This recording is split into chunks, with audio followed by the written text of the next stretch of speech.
नमस्कार दोस्तों, स्वागत है आप सभी का आपके अपने चैनल ज्ञान गुरु एकेडमी में।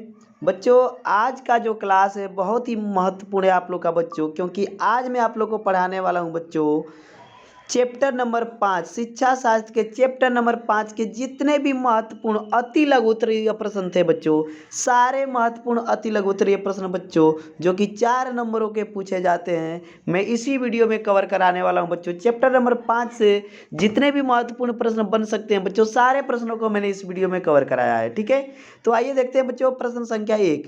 प्रश्न संख्या 1 क्या है उसको अच्छी तरीके से समझते हैं। मालवीय जी के शिक्षा के क्षेत्र में अनुशासन संबंधी विचारों का उल्लेख कीजिए। ठीक है, मालवीय जी शिक्षा के क्षेत्र में अनुशासन को अनिवार्य मानते थे, परंतु मालवीय जी दमनात्मक अनुशासन तथा बाह्य अनुशासन के प्रबल विरोधी थे। वे अनुशासन की स्थापना के लिए शारीरिक दंड को महत्व नहीं देते थे। उनका प्रभावात्मक अनुशासन में दृढ़ विश्वास था। वे विद्यार्थी के लिए ब्रह्मचर्य एवं इंद्रिय निग्रह को आवश्यक मानते थे। उनका कहना था कि बालक को मन, क्रम एवं वचन पर नियंत्रण रखना चाहिए। इस प्रकार वे आत्म अनुशासन के पक्षधर थे। उनका विचार था कि विद्यालय एवं कक्षा में अनुशासन बनाए रखने में शिक्षक की महत्वपूर्ण भूमिका निभाते हैं। ठीक है बच्चों, तो ये पहला आप लोग का प्रश्न था जो कि काफ़ी महत्वपूर्ण है। आइए प्रश्न संख्या 2 देखते हैं बच्चों। पंडित मदन मोहन मालवीय के अनुसार शिक्षा के माध्यम का उल्लेख कीजिए।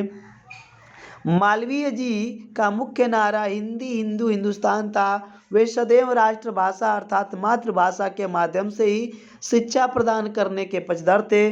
उनका मानना था कि भारतीयों को एकता के सूत्र में बांधने के लिए एक समान भाषा केवल हिंदी भाषा ही हो सकती है। इसके लिए वे प्राथमिक स्तर से लेकर उच्च स्तर तक हिंदी का माध्यम बनाना चाहते थे। विज्ञान तथा अन्य कई विषयों में हिंदी भाषा की पुस्तक उपलब्ध नहीं होने के कारण उन्होंने उच्च स्तर पर अंग्रेजी को भी शिक्षा का माध्यम स्वीकार किया। ठीक है बच्चों, आप लोग के 2 प्रश्न हो गए बच्चों। प्रश्न संख्या 3 जो कि काफ़ी महत्वपूर्ण है और काफ़ी बार पूछा गया है बच्चों।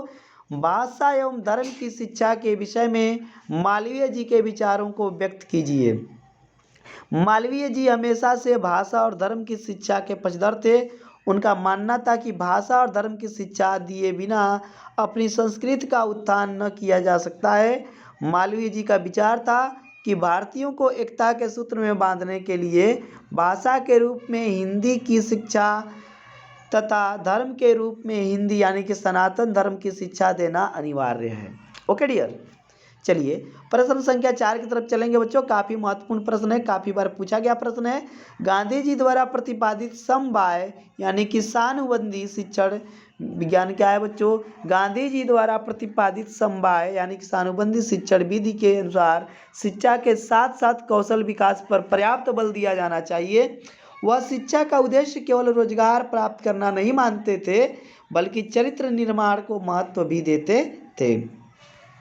5वां है बच्चों प्रश्न आप लोग का, स्त्री शिक्षा के विषय में गांधी जी के विचारों का उल्लेख कीजिए। गांधी जी के अनुसार भारतीय समाज के उत्थान, विकास एवं प्रगति के लिए स्त्रियों की दशा को सुधारना अत्यंत आवश्यक है। इसके लिए स्त्रियों की ऐसी शिक्षा देनी चाहिए जिससे स्त्रियां अपने कर्तव्यों और अधिकारों से परिचित हो सकें।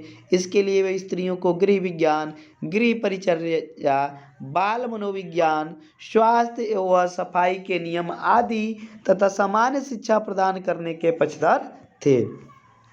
और बच्चों आखिरी प्रश्न होगा आप लोग का इस क्लास का, बेसिक शिक्षा के प्रमुख उद्देश्यों का वर्णन कीजिए। बेसिक शिक्षा या बुनियादी शिक्षा की शुरुआत राष्ट्रपिता महात्मा गांधी द्वारा की गई। यह योजना शिक्षा के क्षेत्र में एक क्रांतिकारी परिवर्तन के रूप में थी। इसके पीछे प्रमुख उद्देश्य थे। पहला है बच्चों 7 से 14 वर्ष के बालकों और बालिकाओं को निःशुल्क एवं अनिवार्य रूप से शिक्षा दी जाए।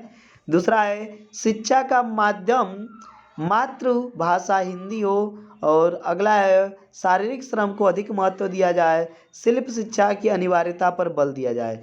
तो बच्चों आज के क्लास में इतना ही। स्वस्थ रहिए, मस्त रहिए, अपनों के प्यार के साथ, हल्की सी मुस्कान के साथ। कर दिखाओ कुछ ऐसा कि दुनिया करना चाहे आपके जैसा। मिलते हैं अगले क्लास में, तब तक के लिए धन्यवाद, बाय बाय। खुदा हाफिज़।